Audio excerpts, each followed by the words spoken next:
तो किसी दूसरे की जरूरत नहीं तुम्हारा नाश करने के लिए, वो धन ही पर्याप्त है। जो धन तुमने लिया है तुम्हें किसी दूसरे दुश्मन की जरूरत नहीं, वो धन ही तुम्हारा सर्वनाश कर देगा, देख लेना। ये भूमि है, जैसे एक दाना फेंको तो सैकड़ों दाना पैदा कर देती, इसे कर्म भूमि कहते हैं। तुम्हारा कर्म बहुतायत होकर तुम्हें फल देगा, अच्छा या बुरा, जैसा कर्म किया है। विश्व तुम्हें सम्मान देगा यदि तुम विश्वेश्वर भगवान श्री हरि का नाम जप करोगे, उनका आश्रय। पर ये मार्ग किसी को नहीं समझ में आता। या कभी किसी को पानी नहीं पिलाया तो एक बूंद पानी नहीं मिलेगा तुम्हें। ये कर्म भूमि है। अपने शरीर को स्त्री पुत्र गृह पशु धन बंधु बांधवों को इतना प्यार कर लेता है कि उसे लगता है कि बस ये सब हमारे समीप रहे, इससे बड़ा भाग्य मेरा और कोई नहीं हो सकता। अब इनके पालन पोषण की चिंता में इसका हृदय जलता रहता है।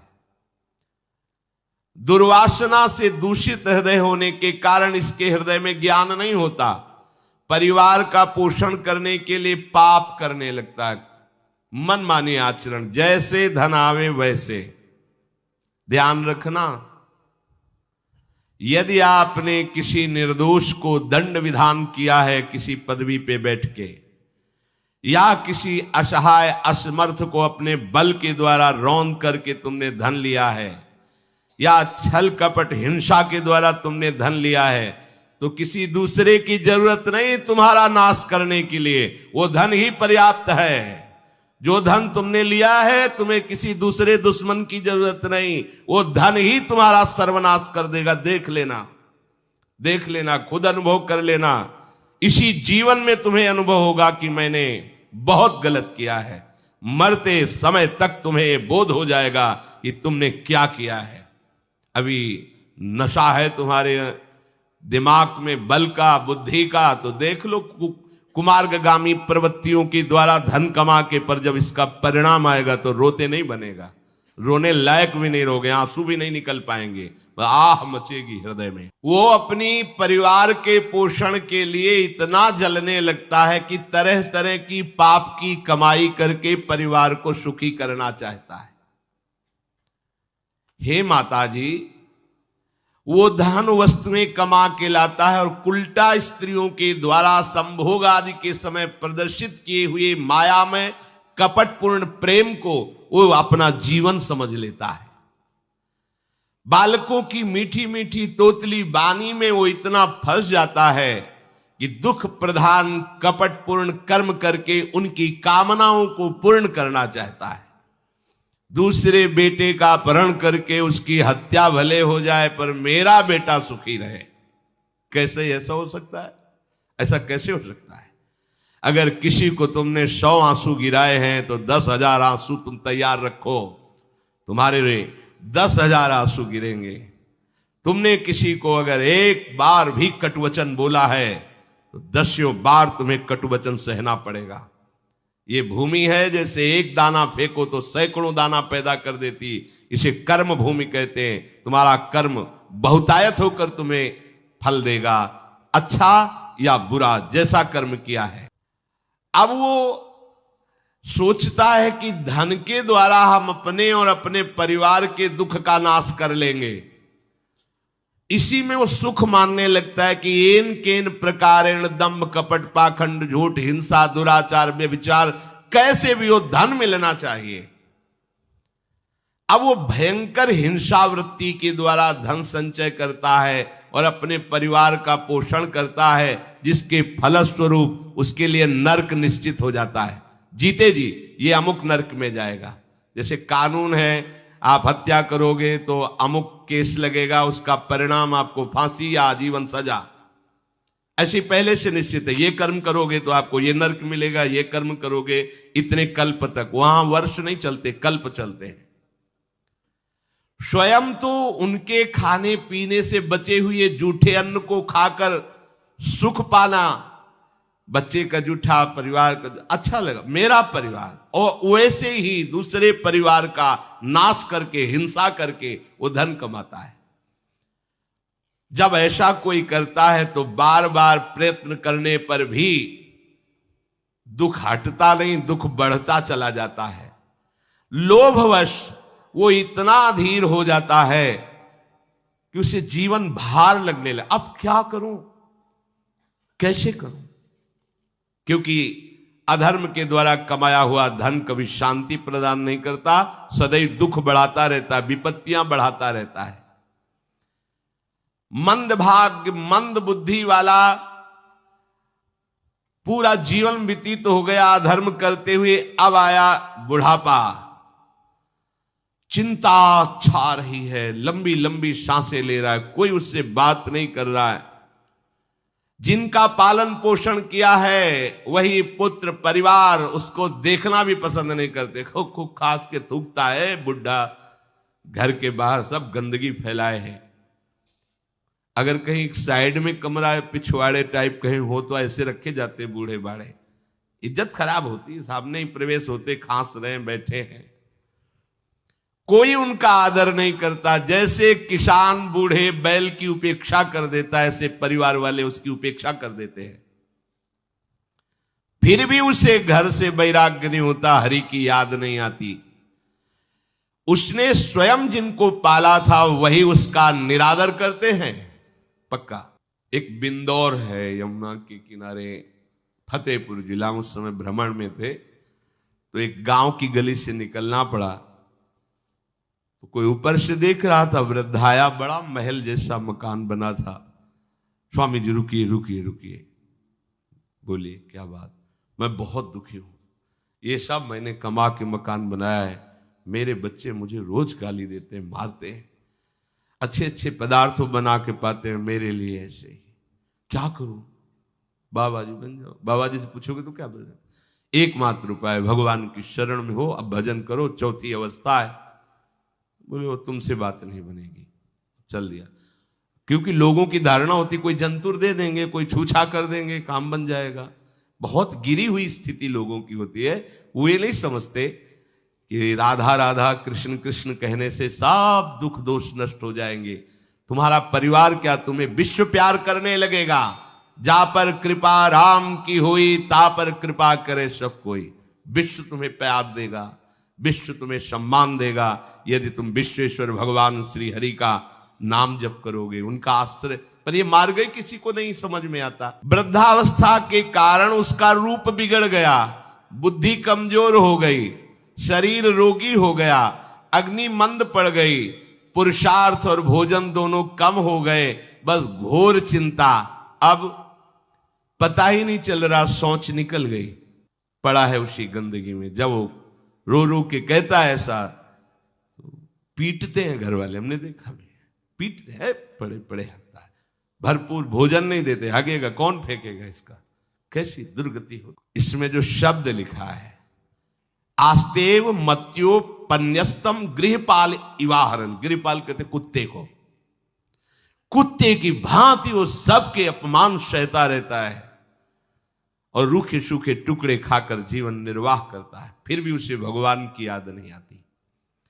मृत्यु का समय जब निकट आता है तो वायु उत्क्रमण से इसकी पुतलियां चढ़ जाती हैं, श्वास प्रश्वास की नलिकाओं में वायु आना जाना रुक जाता है, कफ भर जाता है। अब इसे श्वास लेने में भयानक कष्ट होता है, कंठ में घुरघुराहट, पर उसका मोह उन्हीं अपने बच्चे, परिवार, घर, शब्द, ये सब छूट जाएगा। बड़ी दुर्गति है। अंतिम समय क्या सोच रहा है, ये पत्नी छूट जाएगी, बेटे छूट जाए, और बेटों ने क्या उनके साथ व्यवहार किया, ये मोह है, ये मेरा कमाया हुआ मकान कैसे छोड़ सकता हूं? तो छिपकली बन के आना, इसी मकान में रेंगना। पक्का आपका अंतिम फाइनल आपका चिंतन होता है, आपका चिंतन वही बनेगा जो जीवन भर आपने किया, उसके परिणाम में बंधु बांधव आकर घेर लेते और मनाने लगते हैं कि अब जल्दी मर जाए, भगवान उठा लें इसे। मृत्यु पाश के वशीभूत महान कष्ट को भोगता हुआ अपने परिवार का चिंतन करता है। वो मूड ये भी नहीं सोच पा रहा कि अगर अंतिम समय कृष्ण बोल दूं, राधा बोल दूं तो काम बन जाए। कुटुंब का भरण पोषण और मोह में लगा हुआ यमराज के दूत आते हैं, मार मार के उसके प्राणों को खींचते हैं। वो तो मार वही जानता है जिस पे पड़ती है। पर सोचता कौन है? विवेक है नहीं, इसलिए सोच काम नहीं करती।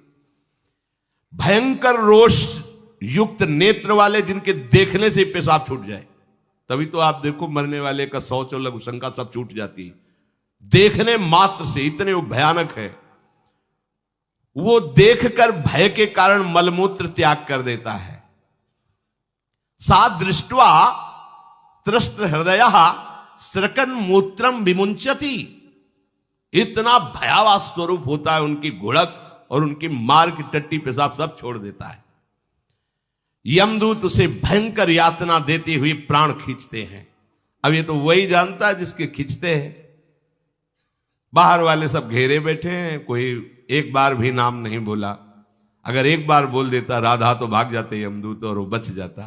पर यह सौभाग्य तो जिसने जीवन में धर्म किया है, कहीं ना कहीं भगवद आश्रय लिया, उसको ये मिलता है। जैसे कोई घोर अपराधी को सिपाही बांधकर ले जाते हैं, उसी प्रकार रस्सी में बांधकर बलात् उसको यमलोक की लंबी यात्रा कराती है। रास्ते में पिटाई, घुड़कियां, उसे प्यास लगती, पानी नहीं दिया जाता, तपती हुई भूमि पर चलाया जाता है। कुत्ते नोचते हैं, व्याकुल हो उठता है। भूख प्यास उसे बेचैन कर दी। पर यहां किसी की भूख नहीं मिटाई तो तुम्हें रास्ते में भोजन नहीं मिलेगा। यहां कभी किसी को पानी नहीं पिलाया तो एक बूंद पानी नहीं मिलेगा तुम्हें। ये कर्म भूमि है। दावानल जैसी दहकती हुई भूमि पर उसे चलाया जाता है।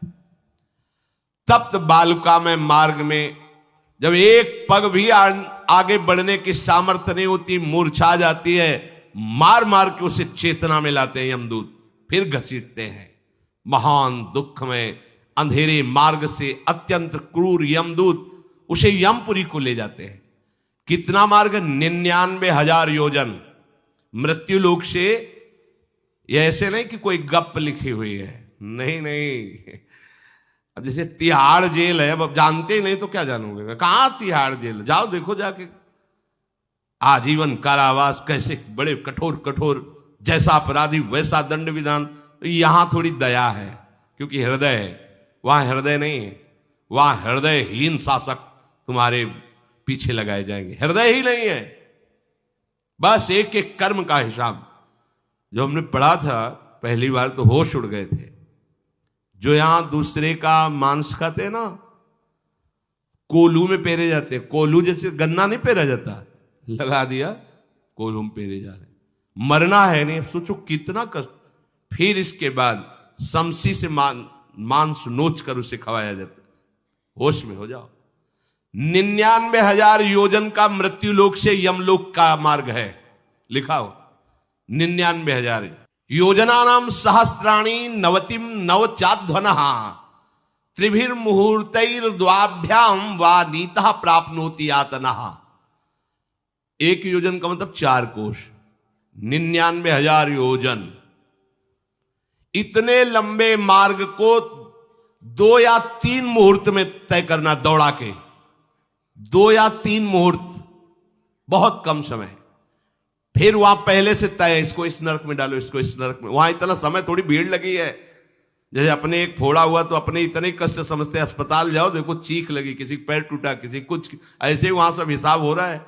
उसको धधकती हुई लकड़ियों में जलाया जाता है, कहीं दूसरों के द्वारा काट काट कर उसको उसका ही मांस खिलाया जाता है। यमपुरी के कुत्तों के भयानक दांत होते हैं, जिंदा, अब मरना है नहीं। वहां भयानक गिद्धों के द्वारा आंतें खींची जाती है। यहां सांप बिच्छू डांस जिसको मारा है, वहां भयंकर रूप रखकर उसका खून पीते हैं। हिसाब है बहुत होश में।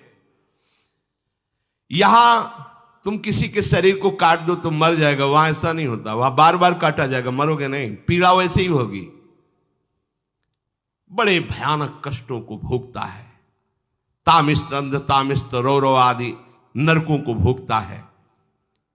हे माता, भगवान कपिल देव जी कहते हैं, जो पुण्य आत्मा लोग होते हैं स्वर्ग आदि में जाकर पुण्य भोगते हैं, लेकिन दोनों को फिर गिरना होता है क्योंकि वो भगवान का भजन नहीं किए, इसलिए पुण्य भोग कर मृत्यु लोक आते हैं, वो पाप भोग कर नरक से मृत्यु लोक आते हैं। माता जब उनके भोग संपन्न होते हैं नरक आदि के, अब वो जन्म लेते हैं फिर यहां, ध्यान से सुनना। जब जीव को मनुष्य शरीर में जन्म लेना होता है तो प्रकृति में वर्षा के साथ आता है, प्रकृति में वर्षा के साथ आया, और फसल में मूली, गाजर, गेहूं, अन्न, इनमें वो जीव प्रवेश करता है और उसे माता पिता दोनों पाते हैं। तो सप्तम धातु वीर के रूप में परिणित होता है जीव। वो वीर कण के रूप में माता के उदर में जब प्रवेश करता है तो एक रात्रि में मां का और पिता का, दोनों का वो जो वीर मिलता है, उस रज और वीर के मिलने से एक कलल सा बनता है। 5 रात्रि व्यतीत होने के बाद एक बुदबुदा सा बनता है। 10 रात्रि व्यतीत होने के बाद एक बेर की सी आकृति होती है। फिर उसके बाद उसमें धीरे धीरे मांसपेशियां बढ़ने लगती हैं। 1 महीने में उसके सिर निकल आता है, 2 महीने में हाथ पांव अंगों का विभाग होता है, तीसरे महीने में नख, रोम, अस्थि, चर्म, स्त्री पुरुष के चिन्ह प्रकट हो जाते हैं, 4 महीने में मांसादि 7 धातुएं प्रकट हो जाती, 5वें महीने में चेतना जागृत हो जाती। जैसे अपने चेतना, ऐसे 5वें महीने में गर्भस्थ शिशु की चेतना जागृत हो गई। जीव है पर चेतना 5 महीने बाद मां के गर्भ में जागृत। अब उसे भूख लगती है, प्यास लगती है, वहां की तापमयी जलन, पीड़ा, छोटे छोटे कीड़ों के द्वारा काटना। 6ठे मास में झिल्ली से लपटा हुआ मां की दाहिनी कोख में कीड़े की तरह तड़पता है। उस समय माता को कड़वे और खट्टे पानी की लालसा होती है, जिससे उसके अंगों में जाकर भयंकर जलन होती है। यह है भोग। वो कृमि कीड़े की तरह तड़पता है। मलमूत्र के गड्ढे में बीच में झिल्ली में बंधा हुआ वो जीवात्मा सुकुमार तो होता है, वहां के कीड़े उसे नोचते छोटे छोटे, वो तड़पता है। माता प्रसन्न होती कि जब बच्चा हिलता है, बोले है उसकी दुर्गति हो रही, वहां भयंकर कष्ट पा रहा है। ऐसा क्लेश होता है कि क्षण क्षण में बेहोश होता रहता है। माता के खाए हुए कड़वे, तीखे, गरम, नमकीन, रूखे, खट्टे, यही पदार्थ पाने की इच्छा होती है माता, क्योंकि उसको भोग भोगना है। उसके कोमल शरीर में भयानक पीड़ा होती है जब माता ऐसे पदार्थ खाती है। गर्भाशय की झिल्ली में लिपटा हुआ, आंतों और मलमूत्र से घिरा हुआ सिर, पेट की और पीठ और गर्दन एक कुंडलाकार, ऐसे कंकण जैसा, ऐसी आकृति गर्भस्थ शिशु की होती है। पिंजड़े में बंद पक्षी के समान पराधीन, ना तो वो हिलडुल सकता है ना बोल सकता है, बड़ा असमर्थ दुख को भोग रहा है, चेतना पूरी है। इसी समय भगवान द्रवित होकर उसे ज्ञान देते हैं, गर्भस्थ शिशु को, सबको। जे उसे ज्ञान होता है तो सैकड़ों जन्म के कुकर्मों से याद आते हैं, सैकड़ों जन्म के। ओहो, ये मेरे कर्म का ही फल, मैंने ऐसे कर्म किए इसलिए दुख भोग रहा हूं। बेचैन हो जाता है, कैसे निपट पाऊंगा, सैकड़ों जन्म के कर्म जमा है। अब महान अशांति उसके हृदय में, उस शरीर में भयंकर पीड़ा। कुंडलाकार शरीर है, हिल भी नहीं सकता है, बस कीड़े काटते हैं, बड़ी तड़पन, बड़ी जलन, भूख प्यास की जलन। अब एक और भयानक जलन हुई, उसे स्मरण हो जाता है कई जन्मों के, सैकड़ों जन्मों के पाप कर्मों का। 7वां महीना आरंभ हुआ कि ज्ञान का उन्मेष हो गया। अब प्रसूति वायु उसे चला रही है, तड़पता है वो। सप्त धातु में स्थूल शरीर से बंधा हुआ वो जीव भयभीत होकर के पुकारता है, अगर कोई भगवान है तो एक बार मुझे यहां से निकाल दे। वो विनय करता है भगवान से, कोई अगर भगवान है जिसने मुझे इस बंधन में डाला है, एक बार निकाल दे, यहां से जाके केवल भजन करूंगा। जीव कहता, जंतुरुवाच, हे प्रभु मैं बड़ा अधम हूं। ये ज्ञान भगवान की तरफ से गर्भस्थ शिशु को होता है। देखो, स्वयं वो इतना कष्ट पा रहा है, फिर जब आप गर्भ हत्या करते हैं तो आपका पाप कितना बड़ा होगा सोचो। सब माताओं से विनय है, संयम से रहो, सावधान रहो। ये हत्या ऐसी नहीं कि तुम्हारे दान पुण्य से क्षमा हो जाएगी।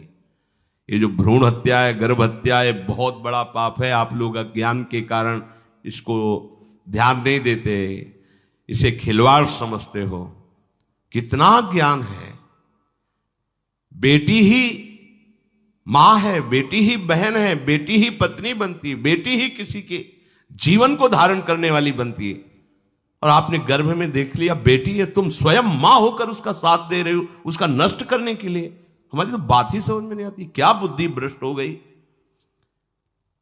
अगर पुरुष का इतना महत्व है तो बेटियां ना हो तो तुम्हारी कौन सी गति होगी, सोचो जरा। जीना मुश्किल हो जाएगा तुम्हारा। तुम पुरुष किस काम के रह जाओगे। तुम्हारा अर्धांग काट दिया जाए तो तुम कैसे होगे। ये स्त्री स्वरूप अर्धांग है। जिस घर में मां बहन नहीं है, स्त्री स्वरूप नहीं, श्मशान जैसा वो होता है। ध्यान दीजिए, ये बहुत बड़ी गलती है जो अपनी बेटियों की हत्या करते हैं। और ये वो पाप है जो अक्षम्य अपराध है। स्त्री हत्या करना शास्त्रों में बहुत बड़ा पाप कहा गया है।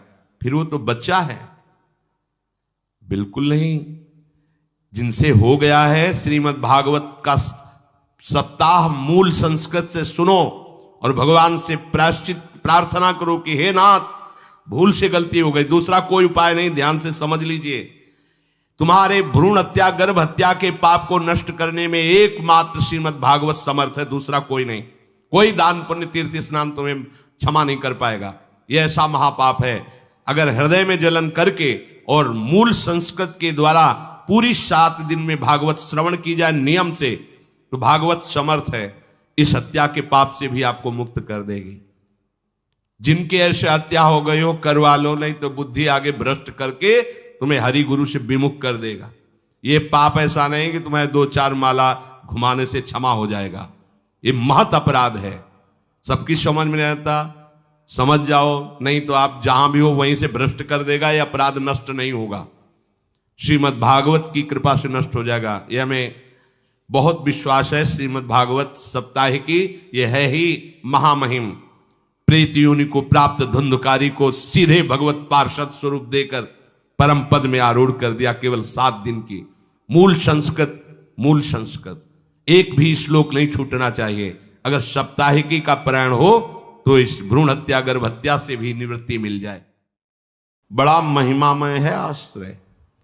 अभी परसों ही शायद एक भगत जी हैं, वो कह रहे थे रात्रि के दर्शन और उत्सव मना करके जा रहे थे और अचानक नींद आ गई। पूरी रात उनको लगा, अचानक नींद आ गई तो पार्श्व में बैठे हुए जनों ने सावधान किया, तो फिर गाड़ी से उतरे, मुख धोया।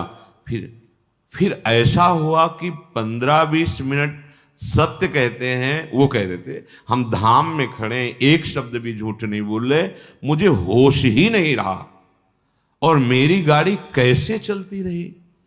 15-20 मिनट बाद जब चेतना आई तो घबरा गए कि गाड़ी कौन चला रहा था।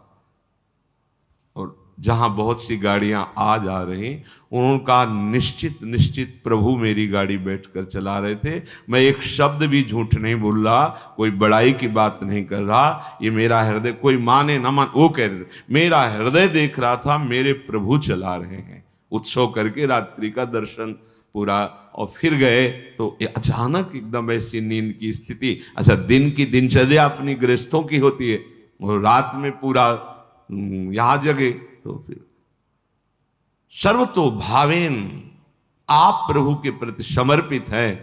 वो आश्चर्य जीवन मंगलमय हो जाएगा। मान लीजिए एक बार श्री नारदानंद सरस्वती जी महाराज नैमिषारण्य के कहीं संतों की संगोष्ठी में जाना था, बहुत दूर।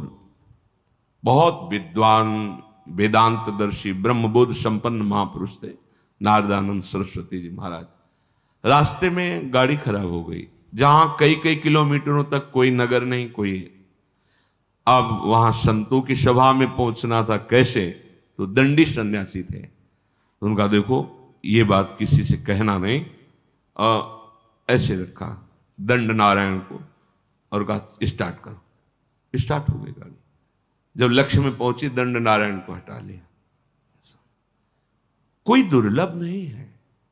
अनंत ब्रह्मांडों को जो अपने संकल्प से चला रहे हैं, वो एक हमारे जीवन के रक्षक हो, ये कोई आश्चर्य की बात नहीं है।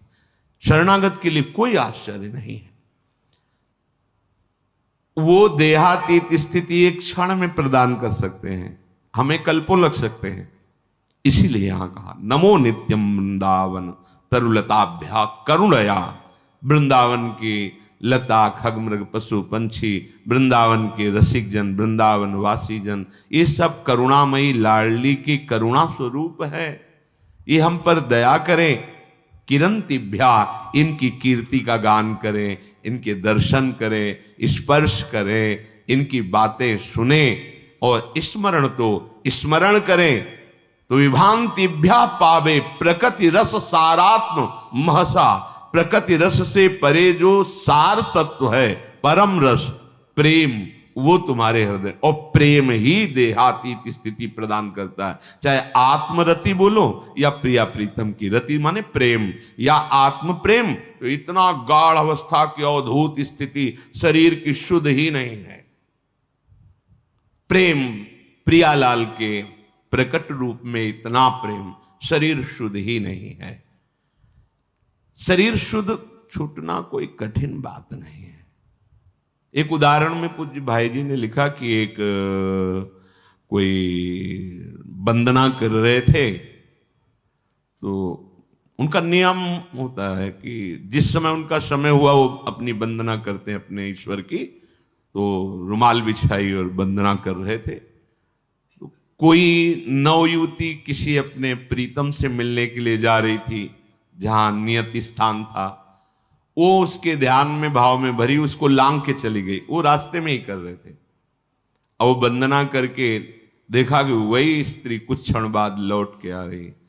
तब कहा क्यों, तुम्हें इतना ज्ञान नहीं कि मैं वंदना कर रहा था और तुम हमारे को लांग के चली गई? कब? बोले अभी थोड़ी देर पहले। आप वंदना कर रहे थे? किसकी? बोले अपने मालिक की, आराध्य देव की। हम तो एक नाशवान शरीर के राग में थी, तो इतने बड़े तुम हमें नहीं दिखाई दिए, लांग के चली गई, और तुम अनंत ब्रह्मांडों के मालिक की वंदना कर। तुम्हें पता चला कि मैं तुम्हें नांग के चली गई? क्या वंदना कर रहे थे तुम? हम तो एक नाशवान शरीर में आसक्त थी, उससे मिलने गई थी, तो तेरी शुद्ध नहीं रही, तेरे को नांग के चली गई, मुझे पता नहीं। लेकिन तू परम आराध्य देव की, परम प्रभु की आराधना कर रहा, तुझे पता चला मैं लांग के चली। कहां तेरी एकाग्रता थी? कहां तेरे को प्रेम है? ये बात। देह शुद्ध भूलना कोई बड़ी बात नहीं, बड़ी बात है तन्मय हो जाना। हमारा राग एक जगह एकत्रित हो जाए। गलत जगह एकत्रित होगा, विनाशी जगह में एकत्रित होगा, तो परिणाम में गलत और विनाशी हाथ लगेगा। इसीलिए इस अमूल्य प्रेम को प्रभु के नाम रूप लीला धाम में समर्पित करना चाहिए। ये महिमा धाम की कृपा से प्रकट होती है। देहातीत अवस्था देखा गया है महापुरुषों के जीवन में। श्री भोलानाथ जी महाराज बहुत ही पढ़े लिखे, लौकिक विद्या के भी पारंगत विद्वान, मन में श्री प्रिया प्रीतम राधा कृष्ण के प्रति आकर्षण, जब सर्वस्व छोड़कर वृंदावन आए। देखो, निश्चय में बड़ी सामर्थ्य होती है। वृंदावन आकर उन्होंने निश्चय किया कि मेरे जीवन का लक्ष्य अब है श्यामा श्याम की प्राप्ति। बहुत धैर्यपूर्वक निश्चय करना चाहिए।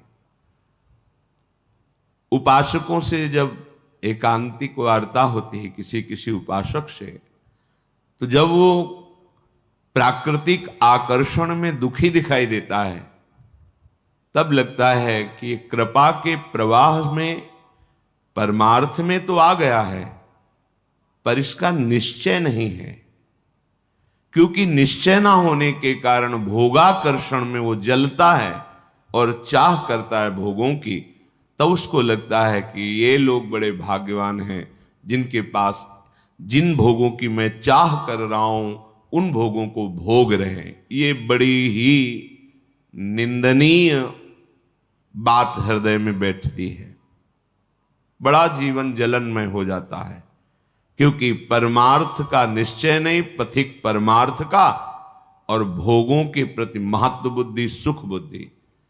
इस स्थिति के साधक को चाहिए धैर्य पूर्वक सत्संग सुनकर विवेक के द्वारा ये निश्चय करे कि मेरा सौभाग्य कितना बड़ा, हमें धाम मिला, ना जानते हुए ना चाहते हुए परम मार्ग मिला। बिल्कुल कहीं ऐसी कोई साधना नहीं, पर प्रिया प्रीतम के प्रेम मार्ग के पथिक कहलाने का सौभाग्य मिला। संसार के प्रपंचों में महान क्लेशों में पिसते हैं जीव, प्रभु ने निकाल दिया, कोई जिम्मेवारी नहीं। एक ही जिम्मेवारी है, अपनी श्वासों को प्रभु के चरणों में अर्पित कर दो। समस्त प्रपंचों से रहित परम स्वतंत्र जीवन भगवत मार्ग का। पर आप समझ नहीं पा रहे। आपको लगता है कि इन भोगों को भोगने वाले बड़े भाग्यवान हैं, बड़े सुखी हैं। यही हमारी दुर्दशा है। हम अपने मार्ग को ना जानने के कारण भ्रमात्मक भोगों में सुख मानकर जलते रहते हैं। ऐसे साधक को जब माया अपना आकर्षण पैदा करती है तो फिसलने में देर नहीं लगती। इसलिए श्रीपाद, पहले आप निश्चय करो, वृंदावन आपको मिला, सत्संग मिला, तो निश्चय में कमजोरी क्यों है? ये आशा की फांसी क्यों बनाए हुए हैं कि अभी तो नहीं पर कभी? ये आशा श्री जी से मिलन की बनाओ, प्यारी जू प्यारे जू, आज तो नहीं पर कभी तो मिलेंगे ना। ये आशा नहीं है। आशा इस बात की है कि आज तो नहीं पर कभी अवसर लग जाए तो ये भोग मिल जाएंगे। अंदर देख लो, ये अंदर की बात है। आशा ही परमम दुखम नैराश्यम परमम सुखम। इसे समझ नहीं पा रहे आप। दुख के लिए आप खुद रास्ता अंदर रखे हुए हैं, जगह रखे हुए हैं। आशा, भोगों की आशा। तुम आज निश्चय नहीं कर सकते कि हमारा मार्ग प्रिया प्रीतम की प्राप्ति का हमें सौभाग्य से मिल गया। कितने हो भाग्य। जहां श्रीपाद कह रहे हैं पुनंति ब्रह्म रुद्रादीन एशाम चरण रेणवः सर्वभावेन में सेव्य अस्ते वृंदावन वासिना। भगवान रुद्र, शंकर, ब्रह्मा आदीन और भी बड़े बड़े महापुरुष एसाम चरण रेणवा, जिनकी चरण रज के लिए तपस्या करते हैं, प्रार्थना करते हैं, याचना करते हैं, जो रज शिव शनकादिक याचत सर्वभावेन में से व्यास्ते वृंदावन वासिना।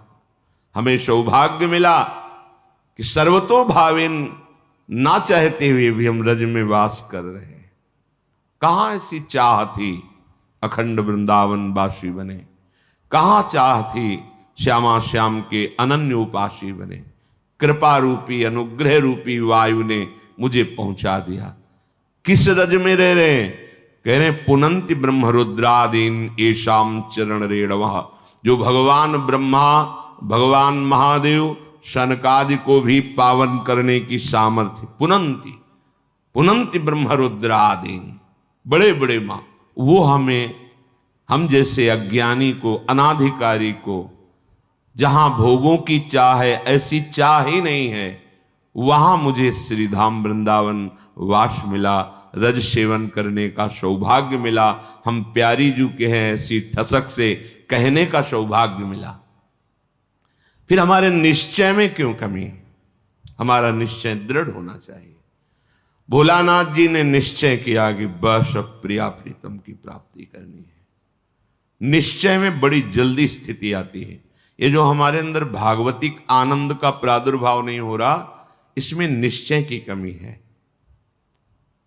नहीं चाहिए मुझे अब लोकांतर के भोग, पदवी, यश, प्रतिष्ठा।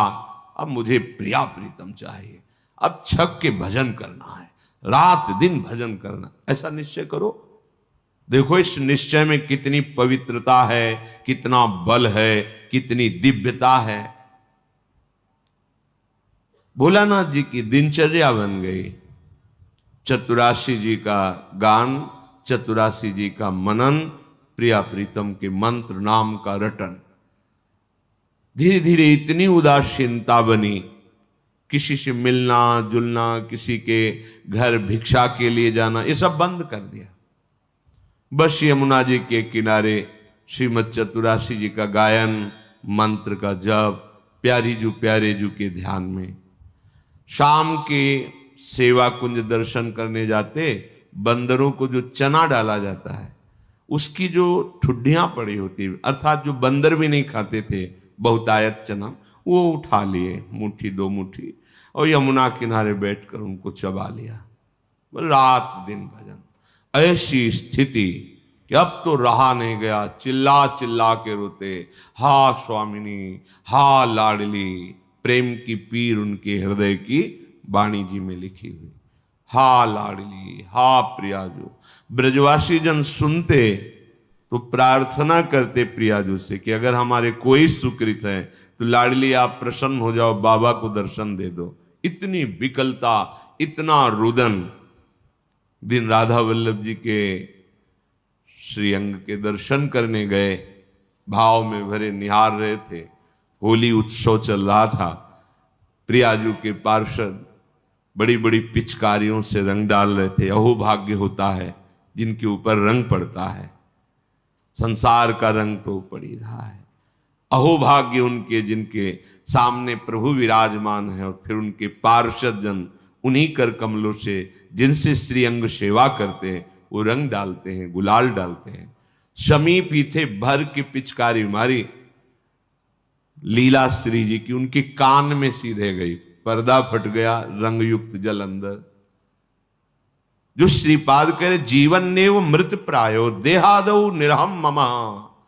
देह भाव से अतीत, अहमता ममता शून्य स्थिति प्रेममयी।